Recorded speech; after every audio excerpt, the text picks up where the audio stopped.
NFTCulture. I'm Pio, and this morning I have the pleasure of speaking with one of the three founders of the Curio Cards NFT project, Travis, Twitter handle at Travis for Mayor. How's it going, Travis? Hi, Pia. Doing great. Thanks for having me on. My pleasure. Really glad that we were able to set this up. I was referred to you by Adam McBride, who has hmm come on the show before as a bit of a Curio Cards history expert. So I was able to learn a lot about the project from him. He's obviously very knowledgeable, so shout out to him. But you're one of the founders, so I'm extremely excited to just hear about how the project came about and the origins of it, and where we're at now versus when it was created at this point about 4 years ago, right? That's right. Yeah. May 9th, May 4 years 9th. ago. We had Wow. our So 4-year birthday, our 4-year anniversary a few months back. I had a little party on Discord. nice, nice. That's how things happen in the metaverse, right? The party's on Discord. That's right. Yeah. No, Adam's really great. He was one of the first people who rediscovered Curio, as it were, when people went looking for these historical projects. A couple people, Diaping, I believe, found it first, and then Harry BTC and some others. And Adam jumped on it very early and did a tweet where he wrote up everything that was happening. And when I woke up in the morning and found out that this had happened, his tweet thread is what caught me up. So he was more OG on the rediscovery than I was. Awesome. And we'll definitely get to that Yeah. rediscovery because I think that's a notable part of the story. But can you kind of Mhm. take us from the beginning? I have no concept of how something like this could even come up. I wasn't even in crypto at that time. I was definitely late to the dance in that regard. So I'm just fascinated by the idea that this project is 4 years old and predates CryptoPunks. So can you just kind of take it from the top for us and explain the origins of the project? Yeah, I would host the San Francisco Bitcoin meetup group back then, along with Thomas Hunt, who was another founder on Curio Cards. And we actually did an art show the year before. So that was kind of a very early crypto art project as well. We had a physical art show it was in a gallery. Artists had their paintings on the wall. It was really cool. And a year later, we got talking about, hey, that was really fun. Let's do it again. And we started planning. And kind of at some point along the planning, we went like, what if we try doing this online this time? Because we wanted to reach people outside of just San Francisco. The whole point of the meetup group was to educate. That was its primary function, was education. And we had since then gotten to know more digital artists and really want to be able to feature their work. Uh, so decided to do it online. Me, Tom, and Rhett. Rhett was a member of the community, a really talented developer. Kind of brainstormed how can we do this online. At the time, there was a project called Rare Pepe on Counterparty, and there were some technical limitations. And we thought, well, let's do this on Ethereum, and work around those limitations. We and that was kind of it. We got together.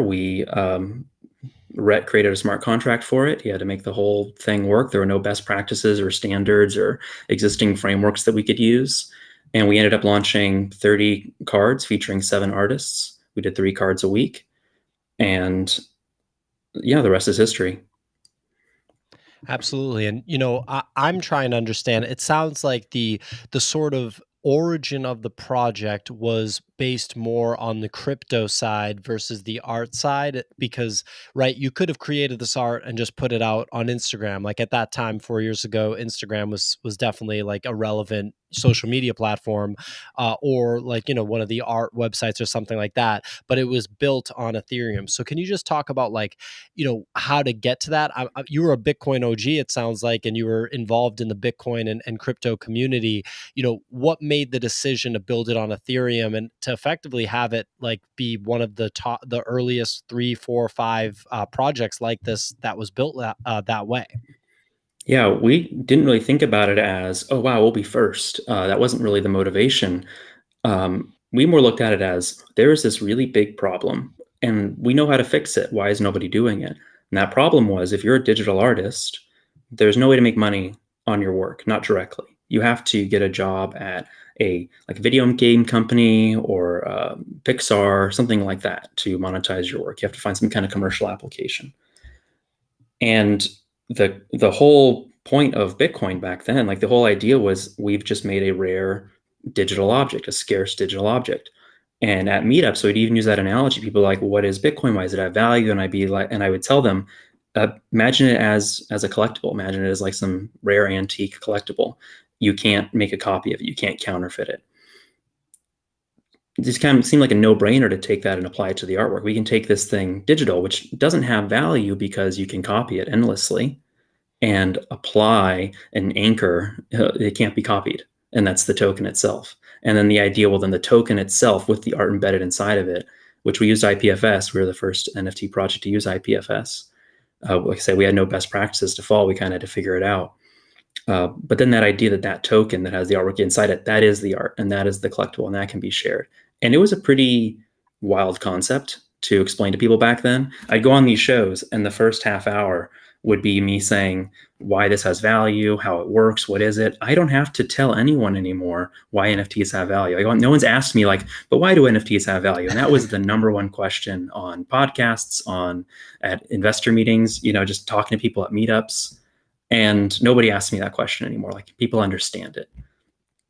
It's amazing, so it sounds like back then they were asking you the question just because they had to get a kind of a grip on what the hell it even was, right? It was just, Yeah. that's just basic, right? It doesn't matter what project you were doing. They were just asking you the basic question because there was no context, no groundwork laid down at all. Hmm. And it's funny because that's what CNBC was doing earlier this year with Beeple and stuff. So it shows how, Yeah. the mainstream media is really far behind since you were getting asked those Yeah. questions 4 years ago. Yeah, Pia, you said But earlier, like you were late to the show. I really don't think you are. Everyone outside of NFT space, I still have to have that conversation, explain that basic answer. And it made sense 4 years ago. It makes sense now. It's just about finding a way to explain it to people, which was another reason why I really wanted to get artists involved. Because like you have a complicated ecosystem like crypto. You need people who can help like define it, can help understand it, can help push it, and can help explain it to people. And that's artists. That's creatives. I was watching your show with Adam yesterday when you were talking about the NFT music project, and he said a great thing about how seeing how NFTs could be used to unlock thousands of new musicians, thousands of new creative people. And that was exactly the mission back then. Just this way that you can catapult tons of amazing digital artists into like art as a career, and then have them be a part of the ecosystem, a part of the space. Like I say, the Bitcoin Meetups group's primary goal was education, and in a lot of ways, Curio's primary goal was education as well. that's awesome. And I think mission accomplished when you kind of, zoom out and look at the whole trajectory of NFTs from Curio to now. I wanted to ask, when you were talking to the artists that eventually became the Curio card artists, I think you said there were 7 of them, Hmm. how did you approach them? Did you already have relationships with them? I'd love to know what their impression was when you offered the project to them, or when they found out about it. We can go down the list because each one was a little bit different. If you want to pull up the artwork, Let's pull we it can up. also show people what we're talking about. Exactly. Let's do it. Yeah, if Here we people are not go. familiar with Curio Cards, it was a collection of 30 cards. Here it is. So this is gallery.curio.cards if you just want to see the artwork itself. So the first 10 cards, they were commissioned by an artist named Philippe. And Philippe was someone we already had a relationship. Thomas Hunt had a show called Mad Bitcoin, still does. And Philippe would do a lot of kind of really cool parody movie poster art for that. And like I said, we didn't really know how to make this work. The original idea was like people cards, like having like you could put yourself on a card was the original idea. And we're like, well, how can we make this be more about the artists? And we thought, well, let's tell a story. So the first 10 cards tell a story. And it was really kind of our way of feeling out how this would work. It was the first time we had ever deployed these contracts. It was the first time we had done any of this. We didn't even really know how to do the supply. You'll notice the supplies on these are all over the place, like that one right there above. Like what's number 8 supply? Was that a full supply? 2000. That one was 2000, which was the max. But you'll see a lot of them have like really weird numbers, like 438. 1548. Yeah, exactly. Or 406. They range from just a couple hundred to 1630 for nuts, right? And the reason why the supply is so bizarre is we used a burn mechanic to determine the supply. Essentially, we thought, well, we don't know how many of these should be, so we will let people decide. And the Curio name not only is like a curiosity, but it's also curated. Is the idea we want people to kind of get involved in the creation of them. And we also were modeling digital, the idea of like prints, digital prints. So there's multiples of each card, the same way you do prints. Because when we did the art show the year before, the prints had the best engagement. They sold the most because they were kind of very approachable. So we created 100,000 of them, of each card, and we put them all up for sale was the idea. And whatever didn't sell at the end of the week, we burned. We first loaded in just 2,000. So that was kind of the initial max. And then at the end of the week, whatever didn't sell, we would burn. Some of the ones that maxed out at 2,000, it was because they kind of all sold out and we didn't really, or sorry, they didn't sell out. None of them really sold out at the time. But we didn't just finish the burn. Like we said, okay, that's how many there were. And we didn't really get around to burning the rest on the final ones. And because we'll just let it ride, see what happens. And then when people rediscovered it, 4 years later, they went back and they bought all the cards that were left in the vending machines. But that other 89 or 98,000 had already been burned or, were gone. Actually, it was an initial confusion. People thought there were 100,000 of these because that's what the contract said. They didn't, and then they figured out later they'd been burned. But everyone, when they realized that, whoa, the supply is way less than we thought it was a very big moment early on before I realized people were playing around with the contracts. Yeah, I mean, there's that's some pretty fascinating. good videos about what the story is. Crypto Lurker has a video on that. Okay, yeah, definitely check those out. Crypto Lurker. I've seen him poking around quite a bit. With these, like the idea that there was 100,000, did you guys like just do that just in case this caught fire? Like that seems like a very large number to me, but I also understand there wasn't anything to go off of as a reference point. Yeah, it was a big round number. We also only sold these for like $1. And at the time people were forking coins and doing ICOs. The idea that somebody may want to drop $100,000 on some artwork wasn't too crazy of an idea. Less crazy even now, obviously, when these things trade for way, way, way above that. But we just kind of let's just set an upper limit, an ambitious upper limit, and see what happens. They were not nearly as popular as we expected. Like I said, it made a lot of sense to us. We're like, wow, this solves a very real problem. We can let digital artists get paid for their work. It was amazing. And I think for all the same reason why people didn't understand Bitcoin at first, no one really understood it either. So for the most part, they just sat there. And then 4 years later, because they kind of sat there, because there's no way to turn the vending machines off, that liquidity was still available. We'll go in and could buy them. They could figure out, reverse engineer the contracts and buy them. Because I had taken all the vending machine links down, but people could still figure it out. And that actually ended up being beneficial because the people who found it could get their hands on cards. They could get involved. That's so cool and interesting. And obviously over my head, I would have never been able to figure out that part. And so when people bought these initially, they were buying them with ETH, correct? That's right. Yeah. Rhett, who did all the smart contract development and made this all possible, he had these vending machines. The idea was you would send a multiple of ETH to the contract, and it would send you that number of cards back. So if you sent enough ETH for 5 cards, it sends you 5 cards back. You sent enough for 1, it sends you 1 card back. And that has since been kind of integrated into the modern NFT standards, like 721 or 1155, as like the mint function idea, where you pay the contract and it gives you the artwork back. Yeah. I mean, definitely a revolutionary project right here in a lot of ways. And so this artist, is it pronounced Philippe? Mm-hmm. That's right, Philippe. So and he was the first artist, and these are the first 10 cards out of the final 30. And what was his kind of feedback after the project was completed? He saw his 10 cards. He saw how they sold. Like, what did he think of the whole thing? So the first 10, we kind of worked together on that. Like we had a lot of back and forth because no one really knew. We certainly didn't know what these should look like. So it's kind of a conversation between the team and Philippe around the idea of we'll tell this story that kind of progresses and gets more complicated as it goes. So he did a set of 3 cards later where it was full artistic freedom. He could give us whatever he wanted. And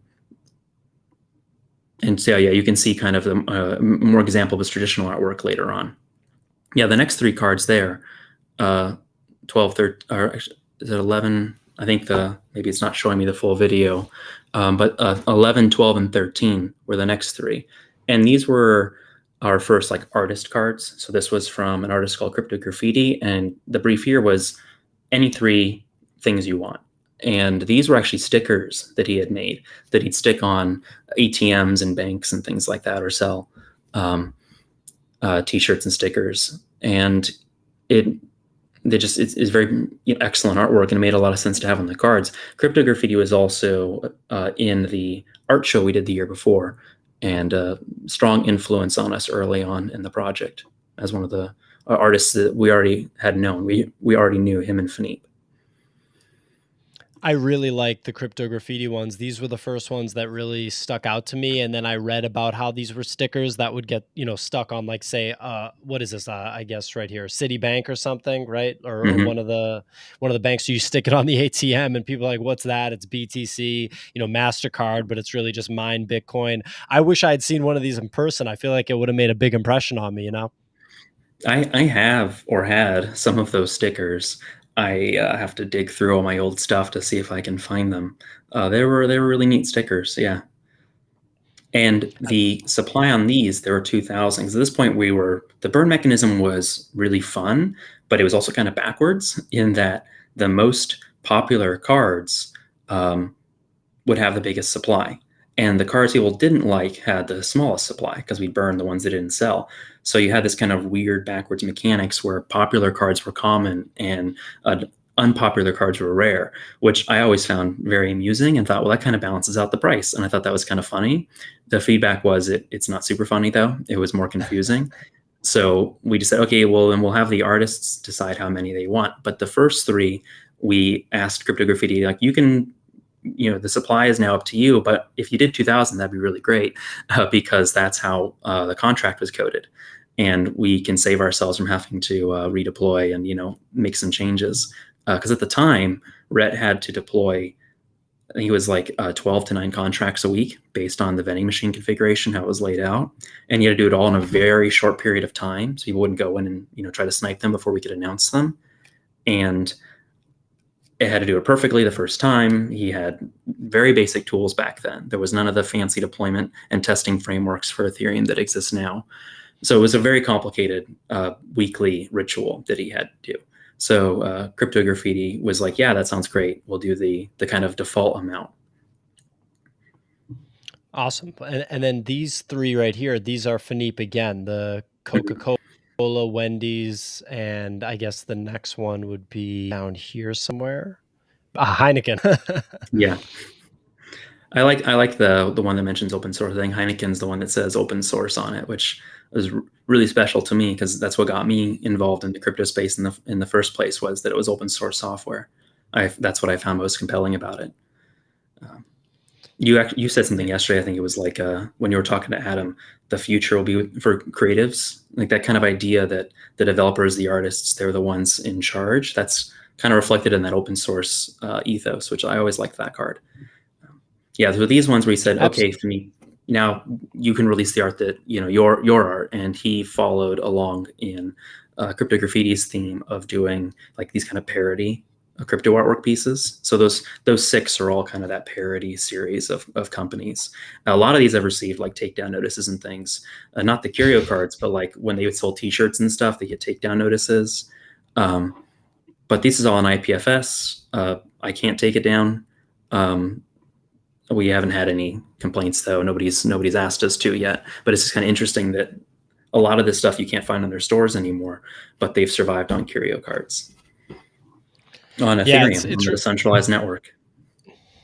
It's wild, and yeah, I mean, I like what you said about the open source thing, just because at the end of the day, I think we're starting to see like creative projects get completely open sourced, meaning, Mm-hmm. when you see some of these, I know it was a controversial project this week, the Stoner Cats project, but I do think that is, people have been talking about that happening, right? Like raising money through NFTs. Then they did it, and they did it in kind of a way that the market, or not the market, I shouldn't say, but the NFT community responded to into in a sort of adverse way because of a few of the things that the community disagreed with. The market responded in a really positive way. So I think it's like mission accomplished for the creators. But we're going to see more and more of that, like literally open sourcing creative projects, open sourcing productions, open Mhm. sourcing companies. And, when you do that, when humans all band together and share ideas and the cream rises to the top, that's when some of the best work gets done. So I think that's going to kind of the way that we operate as a society is going to shift in that direction now that the technology enables us to do so. That's absolutely the path forward. It's what defined the kind of philosophy of the project of Curio Cards when we did it. That idea that just get together and make something, make it out in the open. Um, the level of collaboration that's possible now is only growing. Yeah, I absolutely agree. You give kind of creative people that power or direct ownership of their work. You see amazing things. Yeah, there's some quote. It's a super famous quote, so I'm going to sound like an idiot for not like knowing who said it and the exact quote. But it's something like you ask a person one thing and they give you like a stupid response, but if you ask like 100 people something, you get a really great response or something. It's basically just talking about the power of community and society coming together to reach a common goal versus just like one individual person's thinking. You're smarter than me, so you probably you might know that one. I'm not familiar, but it reminds me of the kind of idea of wisdom of the crowds. Yeah, Absolutely, and just absolutely. having people iterate off other people's ideas. When we did Curio Cards, there was very little prior art for us to look at, and we kind of had iterate off our own ideas as the project goes. You can kind of see changes that we did. But you're mentioning NFT projects that have experimentation process that I really love, and I want to see encouraged more in NFT. I want to see people do weird things that don't make sense, they don't fit a predefined standard. I want to see more token standards around NFTs. I want to see more experimentation, and I think we are, and I absolutely love that. And those are the projects I find most interesting when somebody does something very different. Yeah, no So these doubt. next And three cards that you have up here, these were CryptoPop at Hello Lewis on Twitter, and there's actually a really fun story with these. So you can see they're all um, dog themed. I really like the trading dogs number 19, and yeah. so these three cards were actually released twice. As I said at the time, Rhett had to deploy anywhere from 9 to 12 contracts depending on the week. And when he deployed these, there was some issue with the vending machines. And the supplies on these as well, they are lower. What were they again? They're like 500 each, I think. 500. Mhm. Yep. So we had made a change to the contract at this point, as you can see, because it doesn't have that default 2000 anymore. And when he deployed them, 19 and 18 didn't work. Like they wouldn't sell. At the time, it didn't really matter if you had some test code on the network. People would kind of deploy things to Ethereum, test it out, then deploy it again and be like, okay, here's the real one, everyone, right? Here's the final version. And nobody really minded. Now, everyone's really obsessed with like, if it's on chain, it's real, which came first, etc. So what happened was, instead of agonizing over trying to figure out what to do, we just re-released them. Like, okay, we'll fix the thing and redeploy them. And the way it was done is a lot easier just to redeploy all three. So even though 17 worked, we redeployed all three. Red Hand redeployed all three of them. So there are actually two functioning copies of 17. And by functioning, I mean purchasable. There was a vending machine that you could go to and you could buy. And then when those vending machines fill up, the proceeds are sent to the artist. It's really amazing, though, because 17, this UASF, it was user activated soft fork. The entire idea with 17 was around the Bitcoin cash fork that was happening at the time. It's the fork card. It's all about the idea of two Bitcoins. And then obviously, like with Ethereum Classic, Ethereum, like the idea of like forking coins. And it was forked. There's two of them. When people rediscovered Curio and they went digging into the contracts and they found 17, it's called 17B. It's called the misprint. When they found the 17 that we didn't put on the website, that is not like the official 17, everyone thought it was a super clever inside meta joke. Like, oh, wow, it's the fork card and there's two of them. And they didn't tell anyone about the second one. That's so genius. And that's just one of those coincidences that you just can't plan. And no one really believes us when we say like it was unintentional. It was just a mistake, because that's the only card in the entire collection that has this misprint. And it's the fork card. Sometimes things like that happen, especially in art. You know, when you look at movies and stuff like that, there's so many like happenstance, kind of coincidences that lead to magic. You know, I wish I could think of like some good examples right now, but it just happens sometimes. So that's so fascinating to me. So the reason this is the fork is it because the dog's got his little, Bitcoin bathing suit on, and he's dipping his toe in to see, if, if separation is the right And move. he's Like, like, can you kind of yeah, just explain putting that? his toes in the water, yeah, testing it out. It was a really big, crazy thing at the time, the Yeah. Bitcoin Cash and the Bitcoin fork. And no one really knew what was going to happen. No one knew if it would be like an attack on Bitcoin's soul, if it would be deeply injured by it, if it'd be too complicated, the idea of two Bitcoins. Um, and the user activated soft fork was this kind of uh, response to it. And it was, yeah, it was a very uncertain time. Uncertain would be the word that I would use. And that's illustrated perfectly in that photo as well, that kind of uncertainty of jumping in or not. For sure. And yeah, I can imagine how uncertain it must have been at the time. Is this going to render Bitcoin useless? Does this mean it can be Mhm. forked an infinite amount of times? But we all know how that went, so it's all good. That's right. Ancient history now. Ancient The history. card, the dogs trading one, obviously like the Yep. classic, spin on dogs playing poker. What I like about this is you see the dog in the front, he's passing a coin under the table, and that's a Monero. That's a privacy coin, or was it a Zcash? It was one of the privacy coins, and he's passing it under the table in his paw. I'd never noticed that. That's hilarious. Yeah, With his foot. That's pretty funny. It's yeah. XMS. Yeah, so that's Monero, and the every coin on the table has, if you zoom in on it, you can see there's a symbol on each one, and they were all sort of just really big, popular, interesting coins at the time. So it's also kind of a snapshot of what CoinMarketCap looked like back then, 4 years ago. These were all the hottest projects, and some of them are still relevant, and some of them aren't. Yeah, how come ETH isn't on here? It's not. Well, we've got XRP, we've got it looks Mhm. like Litecoin, we got ZEC, we got BTC, obviously Bitcoin, DAS, and then XMR, and I'm not seeing ETH anywhere. That's Mm. interesting. The art has a strong Bitcoin theme. A lot of the artists at the time were strong Bitcoin theme because that was the coin. It was the big one. Ethereum was still very new, Mhm. so it's probably just a little bit of the artist's own opinions around the coins that they found interesting at the time. A little bit of maximalism there. I like it. And Adam told me about this one, Mad Bitcoin. So this one's Mhm. very funny for sure. Can you talk about the story behind this? So this was another experiment. Like I say, we didn't really have best practice follow. This kind of actually went back to our original idea of like people cards, and the idea was it was almost like Patreon. It was a way for people in the Mad Bitcoins community to kind of buy into a specific artist directly, in this case Mad Bitcoins, and to sponsor Mad Bitcoins. He was going to use it to like buy camera equipment, improve the show, and it was kind of an experiment at being a Patreon. Matt Bitcoins was on the team, so he was the perfect person to try it out with. If I think if it had gone better, we probably would have done more like podcasters and creative content producers, but that just didn't sell. It wasn't a hit, not like the other ones as well. At this point, we hadn't found what people were looking for, or we hadn't found a way to explain it to them in a way that made sense, or just the NFT concept was still too mysterious. So we thought, okay, we'll kind of focus in on the idea of the individual. So this art is also made by Philippe, and this is the kind of artwork that Philippe was doing for Mad Bitcoins. These kind of parody movie poster photoshops.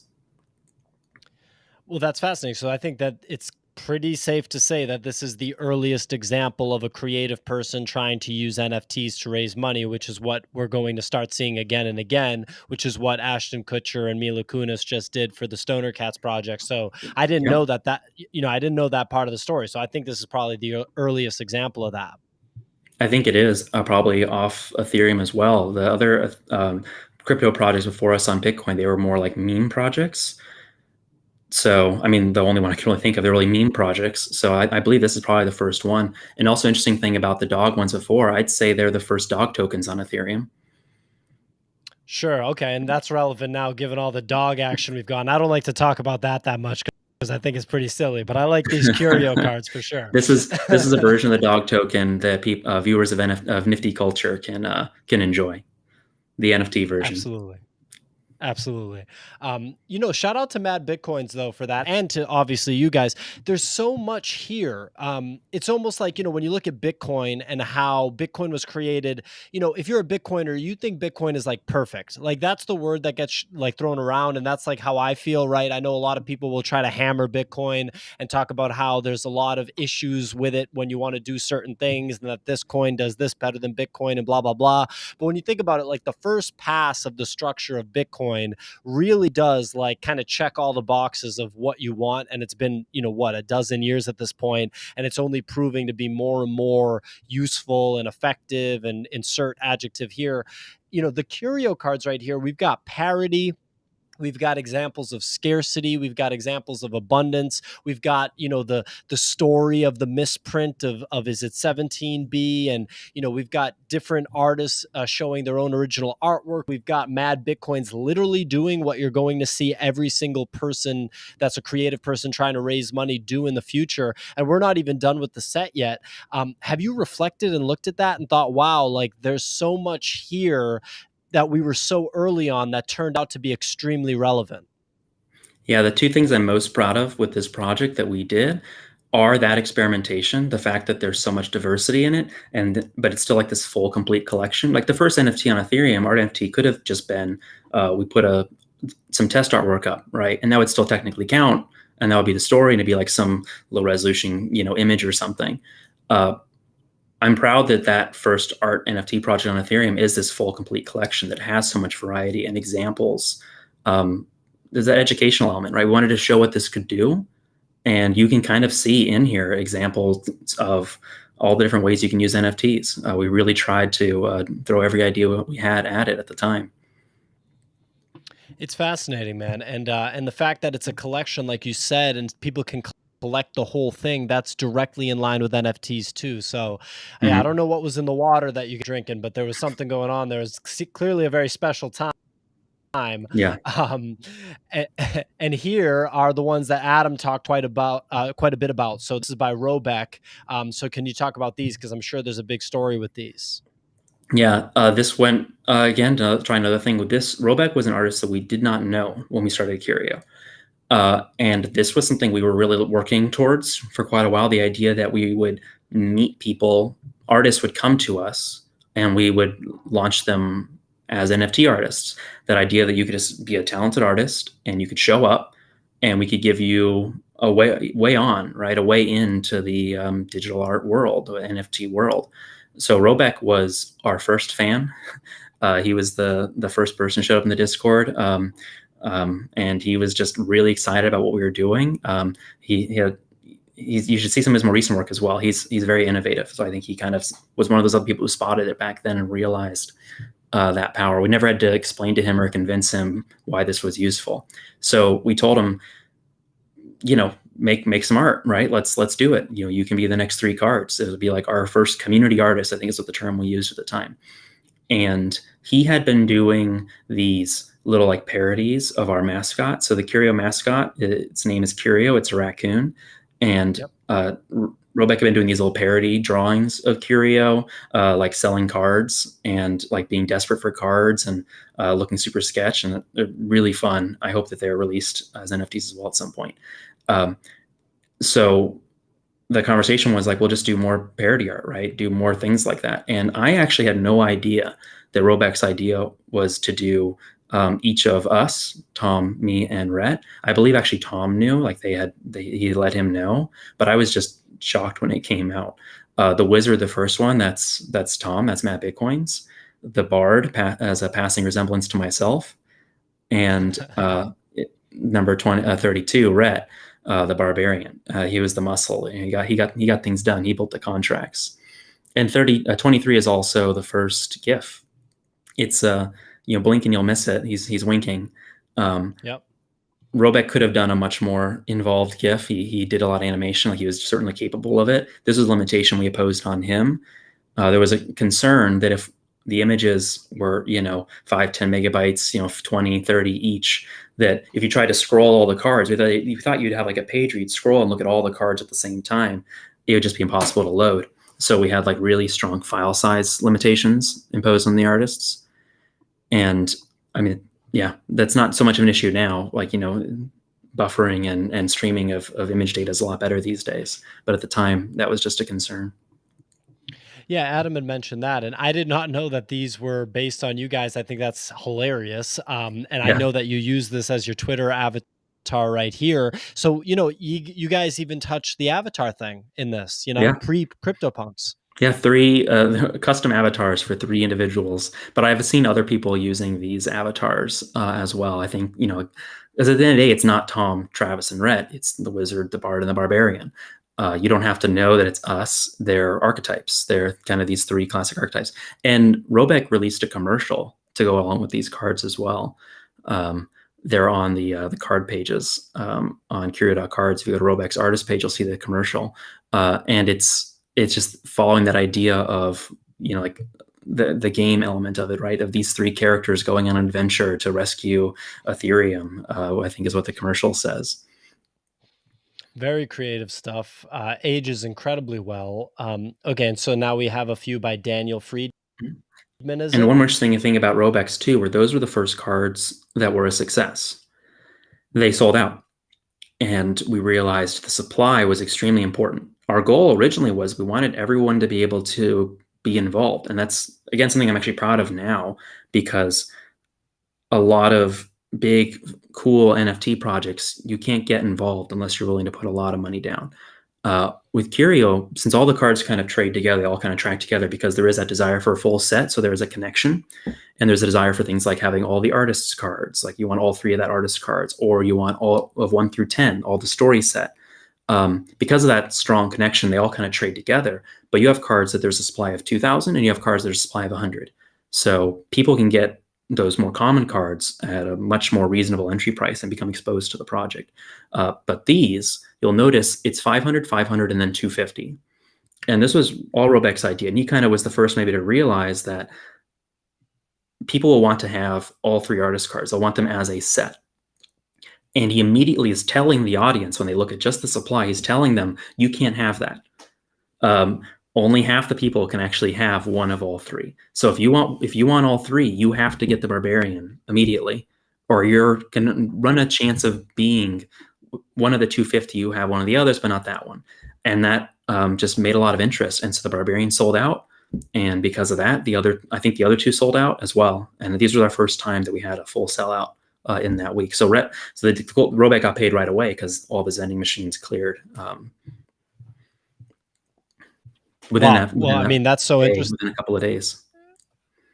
Wow. So that must have felt incredible for you guys. It's also fascinating that he had the kind of wherewithal to realize that and to do this interesting supply dynamic where, he incentivized the market to buy the Barbarian card, and then the interest that, was formed there spilled into the other cards too. And it seems like he also knew to keep the supply relatively low. Yeah. And I think the avatar element as well, as you said, like, the idea that it was the 3 of us was kind of more of an inside joke. We didn't really talk about it. I think we made jokes like, oh, there's a resemblance to somebody. But it's not in the description. It's not in the name. These are 3 archetypes that you can just sort of buy into. Awesome. Yeah, amazing. Wow. And then moving on, I guess, to Daniel Friedman here. He got a few cards. Yeah, Daniel was another first, right? Another thing we did first. And this was the idea of like a mixed media. We wanted to show that it didn't have to just be digital art, that you could take physical artwork and then digitize it, and then that was relevant and interesting. So these are hand line drawings, really tiny, very intricate detail, like kind of refractal in nature, like really detailed line drawings. And Daniel was somebody else that we didn't know before we started the project. We didn't even know during the project. We put up a Google form. And it was like, hey, are you an artist? Would you like to have a digital artwork? Would you like to have an NFT? And, after like a paragraph explaining what that was. And Daniel just showed up on the form and filled it out and was like, oh, this looks great. So we said, sure. And I only ever actually had a conversation with him a few months ago, uh, after the rediscovery, and he did some interview, and then we all jumped on a chat room. It was the first time I'd ever actually met him or spoken with him. Wow, all those years, and what a Mhm, story! And you guys reconnected, and we're gonna get to that rediscovery piece. mhm. So how And did these are these also very rare. These are like some of the rarest cards. You'll see the supply on this has that kind of recursive idea. At this point, like the artists are full control over the supply. So Daniel did 333, 222, and 111. got it. And so how did these sell?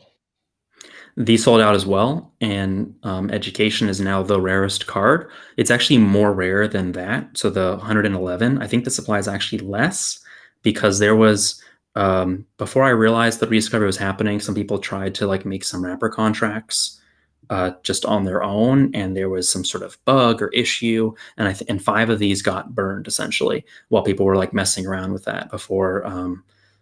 In between the time when people were refinding Curio, some people were just messing around with the cards. So it's actually -5 on that supply now. 106. And yeah, I think Adam talked about this one at length as the rarest card. And I think this is now trading with a pretty high floor, if I'm not mistaken, like over 10 ETH floor. Yeah, if you go on this same site and then about at the end put /full.php, there's kind of a little test website that was put together. We're going to make a prettier version that shows pricing for all the cards in terms of their latest price. Okay, you said full full dot php. Yeah, at the just put that /full PHP at the end of so it's gallery.curio.card/full. So this shows you pulled data straight from OpenSea, what the price is for a full set, but it also shows the latest prices for individual cards. So 26, And this 10 is ETH. denominated in and some of these have sold for much higher. I think some of them are also like we had sells of like 20, 30, 40 ETH for an individual card. But the more common cards, you can still get them for like a couple $100, $100, which is really cool that there's still a way for anyone to get involved and get exposure and to interact with these cards. And do you guys have a royalty built into this so that you profit from those sales? The initial supply, there was no special, token cut or anything like that. The funds went to the artists. And then when the wrapper was created, so the cards, since they are so very old, they're not compatible with OpenSea or really any modern NFT trading platform, app, anything. We came out before OpenSea existed. We came out before MetaMask was popular. Like none of this stuff was around. It's a custom contract, the Curio NFT contract. So the first thing we had to do when people showed an interest in these again was to make them compatible. So what you do is you create something called a wrapper. And it's like taking the card and you wrap it in another card, like a sleeve that will fit inside the slot in OpenSea. So that wrapper uses the ERC 1155 standard. And that wrapper was developed by I think it was like 5 or 6 people were involved ultimately in creating this thing. We got it done really, really quickly. Very proud of how that came together. And since a lot of people were involved in the creation of this thing, we actually did a vote because we have to choose a fee. On OpenSea, you can say there's a fee on trades, and you can choose 0, you can choose 1, you can choose 5, but you have to choose something. So we put a community vote up, and people voted with their Curio cards as to what that fee should be. And what the vote came to was it's a 1% fee, 100% of that fee going to all 7 artists. So when you trade Curio cards, you're directly supporting the artists. The entire thing goes to them, So awesome, man. which And is and it's perfect. That's exactly what we wanted.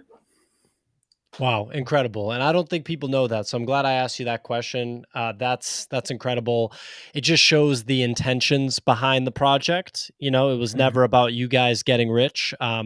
So wow, that's also It very also just forward shows thinking. how the power of the community. That was I didn't even participate in that vote.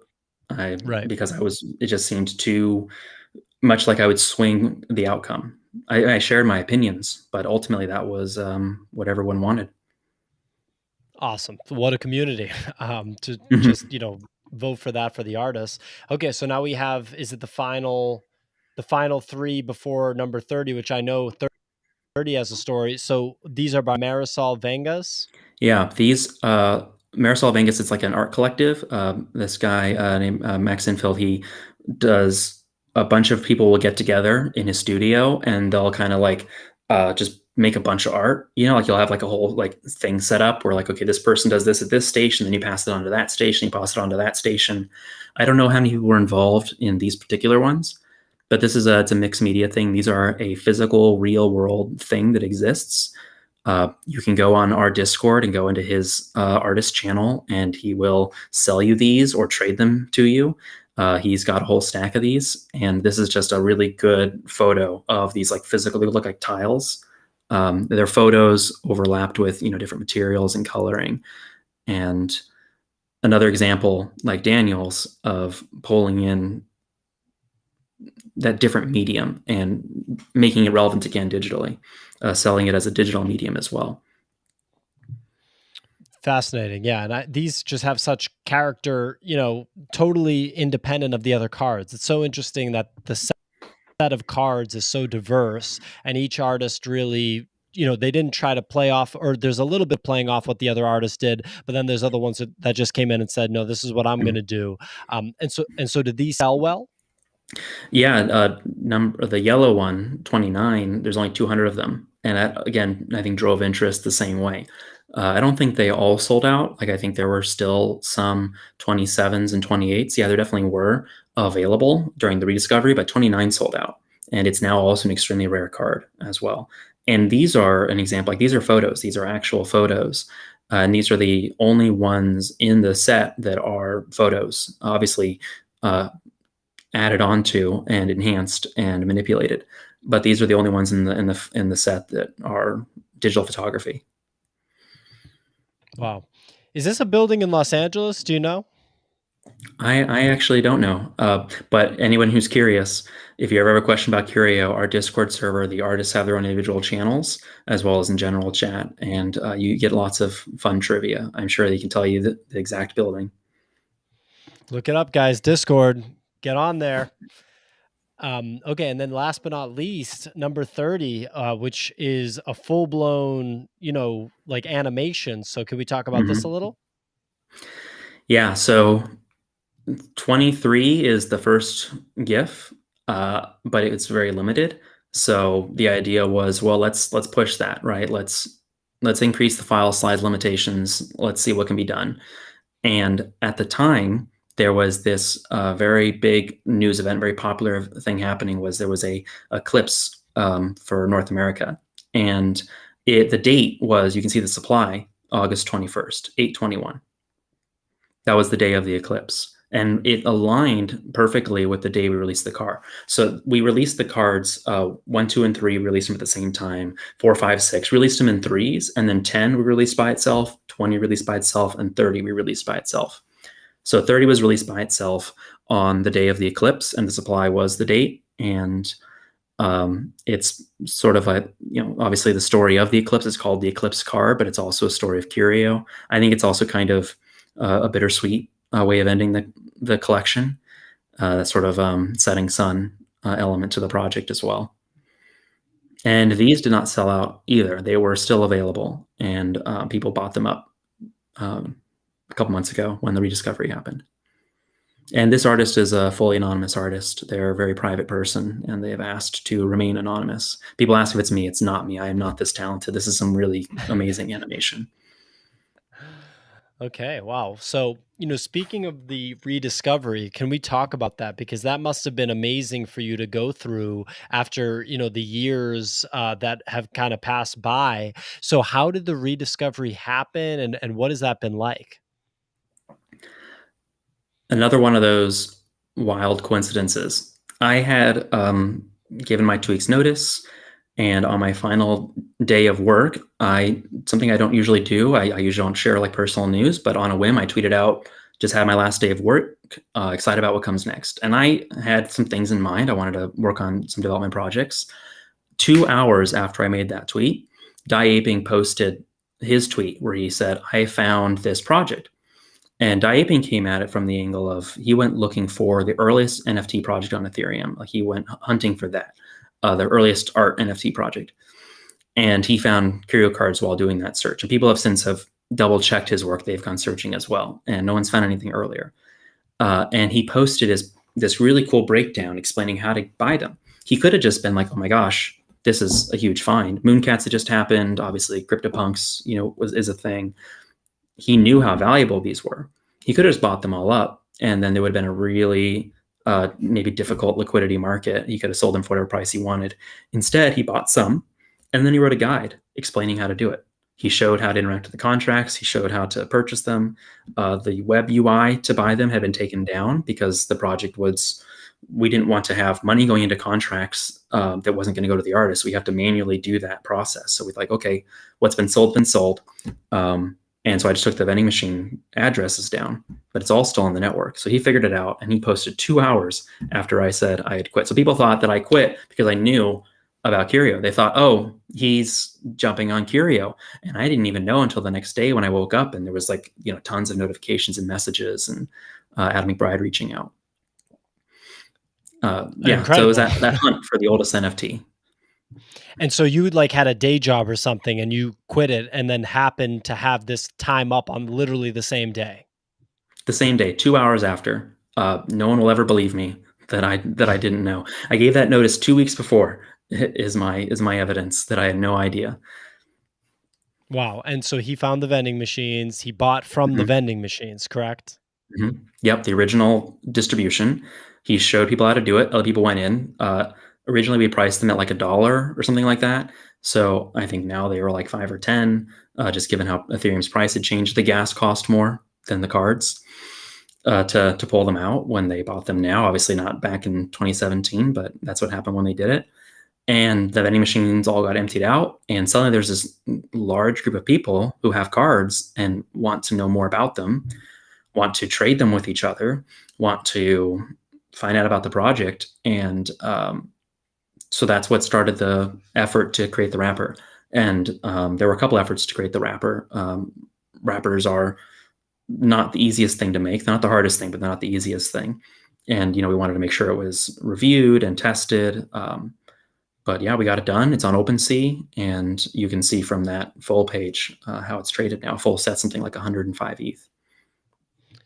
And so you created the wrapper. How soon after that tweet that came out? Was it a frenzy at that point? How quickly from when that tweet came out did the whole vending machine selection get sold out? The vending machine got sold out within a day, probably. Wow. I think by the time I found out about it, it was already all sold out. It had been stripped, picked clean, which was great because then we could go in and we're able to send the funds to the artists. So the rediscovery happens. People get all the cards. Suddenly there's a Discord server full of people, and the wrapper effort started immediately. Originally, it was just some people in the server just trying to make a wrapper on their own, and that's how those cards got burned. Then once we caught wind of it, one of the people who helped us work on Curio back in 2017, Moon, authored a wrapper. He had since then spent 4 years getting really good at Solidity, especially he actually was working on an NFT store. So I was like, oh, hey, you've been training for the last 4 years for this moment. And he put everything on pause and helped develop the wrapper. And a couple other people worked on the front end. We have a really cool website where people could wrap their cards. And the wrapper is something you only need to worry about if you have native cards. If you go on OpenSea and buy a card, you don't have to care about anything I'm saying. It was just for people who had those original native cards that needed to wrap them. Once they're wrapped, you can keep them wrapped. There's really no reason to unwrap them. They're not worth more or less. And you can wrap them at any time. It's just a compatibility thing. So not to confuse anyone, but yeah, we built a whole wrapper website, created a video showing people how to do it. And I think it took a month to get everything done, including testing and review, etc. Pretty fast. Pretty fast. Yeah, shockingly fast. I think the bulk of it was actually done in a couple of weeks, but then the rest was just kind of getting everything to work together. Yeah, and what you said about the wrapping, that's just a testament to how strong the technology is, how far we've come with this stuff. Because like you said, once it's wrapped, boom, it's just good. It's just modern at that point, And wrapping wasn't an option in 2017, 2018. That wasn't a concept that really existed. I wanted to make more cards. We were going to do more cards, but by the time 30 came out, more NFTs were starting to get more interesting, and some token standards have been created, like 721, 1155, et cetera. These other standards existed. And if we kept making cards with our Curio standard that nobody cared about, that wasn't supported, they couldn't be on OpenSea. They couldn't be anywhere. So we were trying to figure out a way to release cards on more compatible standards while still maintaining the original cards. And that kind of technical debt of being first it was insurmountable at the time. Now the solution is obvious. You create a wrapper. Back then we're like, should we like burn the old ones and issue new ones? Should we do an airdrop? Should we have like a one-way lock? And none of those ideas really worked. People don't want to lock themselves out of their rare collectible. A wrapper is great because you always have that option of removing the original one and doing something else with it. You can take it to a different wrapper, a different project. It's yours. And what made you guys just stop after number 30? Like, obviously those technical challenges were there, but at some point you guys decided, you know what, this project, we're going to let it rest. And it seems like you continued building the community around it. Could you walk me through that? And like, was there an idea to make another project? Like, how did that go? It was a very difficult decision. At no point did we stop loving Curio. It just we tried doing it as it was an official project, right? We got together, we're gonna like create like an NFT ecosystem, marketplace thing, and there wasn't interest in that. There wasn't investors, there wasn't revenue, there weren't cards being bought, and at a certain point we just ran out of runway, ran out of steam. Wow. But the community continued to exist. The Discord server was maintained, and people Mhm. would talk about their Curio cards for the 4 years between then and the rediscovery.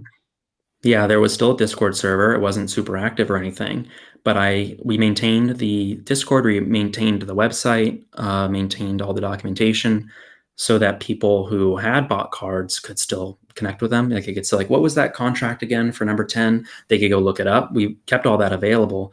Obviously, it was always going to be available on Ethereum and IPFS, it's centralized image hosting, as long as people are running nodes. But the supporting documentation, right? The website with all the nice list of addresses. We kept all that up, but there wasn't really any activity because NFTs weren't really popular. Right after that, the ICO crash happened and we went into like crypto winter. So nothing was really happening at all. And they were not tradable on a platform like OpenSea. Wow. Yeah. And then when it comes to the rediscovery, for example, I think the reason that I discovered Curio Cards was because of Gary Vaynerchuk, right? And I think a lot of people Mhm. would probably say the same thing, that when he announced, like, I found this project, this is an old project, I bought it, and it was kind of out in the open, that sparked like a little bit of an injection of capital into the project. What was that moment like for you? Was that a big deal? Was it kind of not as big of a deal as the initial rediscovery tweet? Like, could you walk me through that? For me personally, like that initial rediscovery tweet will always be the biggest, no matter who talks about it next, because that was the moment that we got that validation that this idea was a good idea, right? That it was a thing that people wanted and were interested in, that people cared about. Up until that moment, like I obviously knew about Curio, and people who had Curio knew about Curio. But there wasn't really an understanding if that historical first nature of it, like all the precedents that it set, everything that made it special, was anything the market would value. As you said before, like the way the market and the community react are often very different. We thought it was a really cool thing, but did the market think this idea of first meant something? And then like Mooncat's Rescue got people really interested in the idea of, well, what is first? What is the oldest thing? And so when it was rediscovered, that was that idea that like this will always have value. This is something that's enduring that people care about. I mean, 4 years of nothing and people still care about it, right? Being the first project is always going to be relevant. And so that moment is the big moment for me. I think also the market can smell like sincerity. They can see legitimacy, for lack of a better word. Gary Vaynerchuk was not a paid endorsement. We didn't have a team of marketers hunting for influencers. There is no marketing budget. There is no team. We've never paid for a person to say anything about Curio. And so him genuinely liking the project means a lot to people. And going forward as well, anyone who says nice things about Curio, there is no roadmap towards paying for influencers or sponsors or anything like that. It is what it is. It's this perfect collection of 30 cards. And even all this interest, the only people benefiting from the interest are the artists or card holders, obviously, because their cards go up in value. But in terms of a ongoing revenue, that fee goes entirely to the artists to support their commitment to the project and the risks that they took putting their artwork out in this very weird, unusual place and kind of honoring what they helped create. Unbelievable, man. Do you own the full set? I don't have a full set. There are some pretty rare cards out there. I don't say which cards I don't have because people might figure out my address. And the only reason why I care about that is because I donated cards to artists and to contributors when the rediscovery happened. And some of those addresses were personal addresses, and I don't want to end up doxing anyone because people know who I donated, what I donated to who. So I haven't really shared the details, but some of the more rare cards are still elusive to me as well. But anyone can get involved. That's why I love the subsets as well. You can get 1 through 10. That's a much more approachable set. You can get all of Crypto Graffiti's cards. You can get all of Philippe's cards. Like, you can get these subsets as well on your way towards getting a full set. So there's a nice entry level way to participate. Absolutely. And that's like, very in line with the collectible theme of NFTs. So that's so cool. Last question, what comes next? Is it just building this community in the Curio Card Discord? Is there another project on the horizon? Is there something that's going to happen with Curio Cards? Like, what's the future look like? And it's exactly what you said, building the community. I think that what matters is people understanding what this collection is and how to interact with it, and also to make that interaction better. This website right here, gallery, did not exist when the Curio rediscovery happened. This was created by a community member named Snow, who put it together. It replaces an earlier version of the gallery that had broken during the 4 years because all the APIs stopped working, and it's way nicer and it loads much faster than the original gallery. So projects like this, there's also a leaderboard.curio.cards, which is another website that was created by someone in the community, which sort of tracks people's progress towards a full set. And there was obviously the Wrapper project. Just the documentation has increased, video tutorials, etc., making it easy to use, making it easy to interact with, easy to understand, and creating a community that is just a nice place to be. We put a lot of effort into the community. We have a lot of moderators, a lot of community moderators. We're very strict about, people, you need to come in and say nice things and provide value. You just can't come and chill your project. So a lot of effort into that.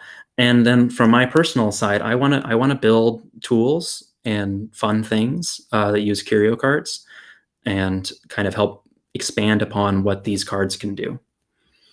But we're not. This is the original collection. Yeah. No more cards, ladies and gentlemen. This is the Nothing in this collection. collection.